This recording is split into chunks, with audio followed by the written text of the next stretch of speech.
और बड़ी खबर यह आ रही है कि रूसी आक्रामकता पर ब्रिटिश रक्षा मंत्री का बयान सामने आ गया है। यूरोप में हालात बहुत खतरनाक हो चले हैं। यूरोप के सुरक्षा के लिए अभूतपूर्व खतरा है। साथ मिलकर रूस को रोकने की जरूरत है, यह कहा है बेन वॉलेस ने। बेन वॉलेस ने कहा है कि यूरोप में हालात काफी खराब हो चले हैं।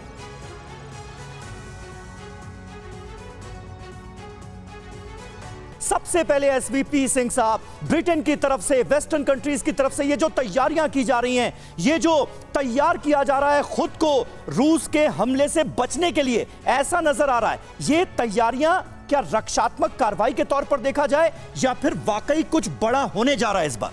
सबसे पहले तो इनकी अपनी रक्षा के लिए कर रहे हैं, क्योंकि रूस ने जो न्यूक्लियर परमाणु युद्ध का थ्रेट खतरा पैदा किया हुआ है, उससे बचाव करने के लिए वो एक्सरसाइज इसलिए कर रहे हैं। तैयार है नाटो भी, और कुछ होगा अगर वो न्यूक्लियर इस्तेमाल करता है, फर्स्टली वो करेगा टैक्टिकल न्यूक्लियर वेपन्स, और वो इसलिए करेगा रूस क्योंकि उसका जो मिलिट्री ऑपरेशन है वो अब उसके प्लान के मुताबिक आगे बढ़ा नहीं है। तो उस डेस्परेशन में वो न्यूक्लियर ऑप्शन इस्तेमाल कर सकता है, और जब वो होगा तो उसके ऊपर काउंटर जरूर आएगा। फिर तो जो वेस्टर्न कंट्रीज खुद को तैयार करते हुए नजर आ रहे हैं, वॉर प्रैक्टिस करते हुए नजर आ रहे हैं, इसकी बड़ी जरूरत भी है फिर तो।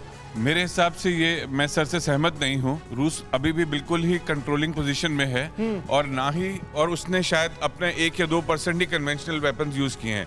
न्यूक्लियर वॉर का खतरा, एक बयानबाजी ज्यादा है, लोगों को भय बिठाने की ज्यादा है, भय कर रही है, बट ये होने वाला नहीं है। ठीक है, यानी न्यूक्लियर हमले का खतरा अभी नहीं दिख रहा है, लेकिन धमकी बार बार इसे लेकर दी जाती रही है। इसी बीच में एक और बड़ी खबर है मिशन यूक्रेन को लेकर, जिस पर है रूस के लड़ाकू हेलीकॉप्टर। यूक्रेन में KF-52 और Mi-8 का एक्शन जारी है। लड़ाकू हेलीकॉप्टर से रूस के ताबड़तोड़ अटैक हो रहे हैं। यूक्रेनी सेना के ठिकानों पर एयर स्ट्राइक हो रही है। कॉम्बैट ऑपरेशंस का रूस ने एक वीडियो भी जारी किया है, जिसकी तस्वीरें इस वक्त आपके सामने। रूसी लड़ाकू हेलीकॉप्टर कर रहे हैं हमला।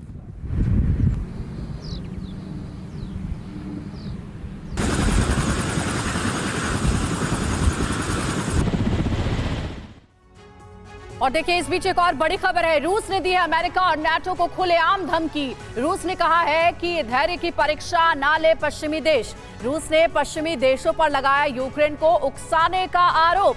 तो इससे पहले व्लादिमीर पुतिन की ओर से बड़ा बयान आया था, जिसमें उन्होंने कहा था कि वेस्टर्न कंट्रीज यूक्रेन को उकसाने का काम कर रहे हैं। पश्चिमी देश खुलेआम यूक्रेन से कह रहे हैं कि रूस पर हमला करो, उन हथियारों से जो नाटो देशों से मिले हैं। यूक्रेन ने इसे एक्शन के लिए एक गाइड मान लिया है। पिछले कुछ हफ्तों में यूक्रेनी फौज ने बॉर्डर के पास गोलीबारी की, जिससे लोग मारे गए और तबाही हुई। यूक्रेन की फौज की इस क्रिमिनल एक्टिविटी का जवाब दिए बिना नहीं रहा जा सकता। यूक्रेन और पश्चिमी देशों को रूसी रक्षा मंत्रालय के बयान को गंभीरता से लेना चाहिए कि अगर यूक्रेन को रूसी इलाकों पर हमले के लिए उकसाया गया तो रूस उसका कड़ा जवाब देगा।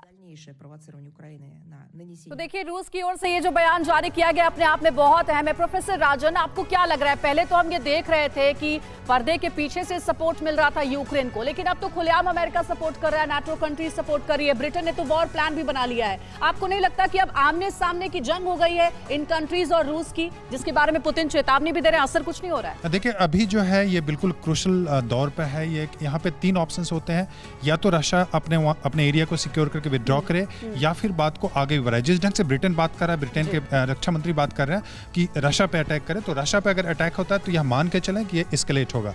और एस्केलेट किस लेवल पे होगा? मुझे नहीं लगता कि अभी न्यूक्लियर लेवल पे जाएगा।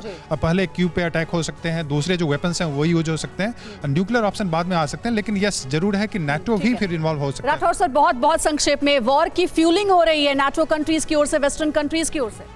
देखिए, वॉर की फ्यूलिंग नहीं हो रही है, लेकिन रशिया अगर ये वॉर स्पिल होता है यूक्रेन के बाहर, तो नेटो ने जो पेशबंदी की है और अपने डिप्लॉयमेंट्स कर रहे हैं, वो एक चीज़ है। क्योंकि आने वाले दिनों में बाल्टिक्स के अंदर खतरा मंडरा रहा है। फिनलैंड और स्वीडन को सदस्यता मिलती है या सदस्यता के लिए अप्लाई करते हैं, रूस इस चीज से जरूर भड़केगा और ये वॉर एस्केलेट हो सकता जी। है। और स्वीडन और फिनलैंड चाहता तो है नाटो का मेंबर बनना। नाटो चीफ ने तो स्वागत भी कर दिया है कि आप आइए, आपका स्वागत है। अब देखना है कि क्या स्टैंड स्वीडन और फिनलैंड की ओर से लिया जाता है। परवाह देश की, सोमवार से शुक्रवार रात 10 बजे TV9 भारतवर्ष पर।